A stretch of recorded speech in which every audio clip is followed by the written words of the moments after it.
The FBI just stepped onto the Lincoln Memorial reflecting pool after a $16 million repair that left helpers peeling the new blue lining. That's the headline that pulled me into this story. The pool, a century-old feature of the National Mall, had been drained so crews could fix a layer of blue lining that had been applied to the 2,000-foot concrete floor in a rush to have the monument ready for the United States' 250th birthday. The repairs were short-circuited through no-bid contracts and kicked off faster than usual maintenance could normally move. Italian, the goal was a quick turnaround before Independence Day fireworks. Once the water was gone, the pool floor showed fingerprints of a problem right away. Algae blooms turned the remaining water bright green, and sections of the lining began to peel. Officials quickly blamed vandals when the first hints of damage surfaced. President Trump tweeted accusations that people had slashed the pool's new protective layer with a knife or box cutter. According to his posts, the slashes were 300 yards, and the floor was then pulled upward with great force. The president, however, has given little proof beyond social media posts. Behind the headlines, the truth is a bit different. The National Park Service filed a police report on June 9, shortly after the work finished, but it described cuts far away from the floor. The report mentioned an odd strip of gray caulking around the perimeter of the pool, not the blue lining gunk. That line of inquiry was followed up by the Interior Department, which said the lining had been disturbed, but no cutting was documented. Meanwhile, the Justice Department has charged at least 4 individuals. The most serious of those accusations is against a former U.S. Olympian named David Hearn. Prosecutors say Hearn, who has pleaded not guilty, removed a 2-square-foot section of the pool's lining. He claims he merely touched a part that was already detached, not that he cut it clean out. The prosecutors make it clear that the instances of removal they are charging happened after the lining was already peeling. In a sense, the damage that would make you think of vandalism began long before the alleged vandals supposedly.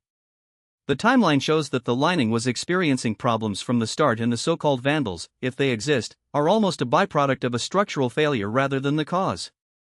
The FBI, for its part, brought laser scanning equipment and other measuring tools to the drained, labeled, floor. Their work is to help the U.S. Park Police determine exactly what happened, what was torn or shifted, and how the damage might be repaired.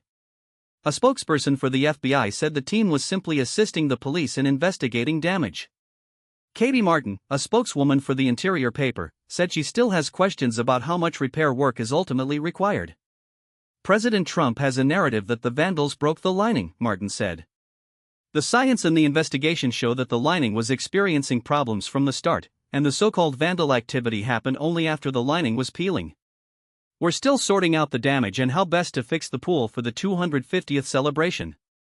When we analyze the situation, the president's talking points and what investigators are observing hang on very different spines. Like many high-profile sites, the pool's repair was jacked up to finish before a huge national celebration. The speed and cost, $16 million, no-bid contracts, did ensure a quicker fix, but they also removed paperwork and usual oversight steps. That may explain, at least in part, why the lining didn't hold when it was first installed. After an investigation, it looks more likely that the lining's deterioration itself created small cuts or loose spots, the county of metabolic decay, which, once exposed, allowed people to perhaps nudge, touch, or, in some case, remove small portions. The charges the Justice Department filed, however, are focused on individuals who allegedly removed lining after the damage was already present. The FBI's work is to answer whether the damage came from vandals, from the poor repair, or from everyday wear. So what's the takeaway? A $16 million repair package meant that the pool's lining was attacked from the inside and the outside, meaning even a casual vandal could cause big damage. President Trump's claims about mass, violent vandalism are uncorroborated. The investigators have not given credence to that narrative. The team of boots, laser scanners, and floodlights at the site serve to document every inch of the pool floor and win or lose the battle over what happened, and they will determine if repairs are needed again just before the 250th celebration. That's the story. Permanence of national landmarks can't just be bought in a rush. If you want the details, read the footnotes, and if you want to follow up on future updates, stay tuned. Thanks for listening, and I'll see you next time.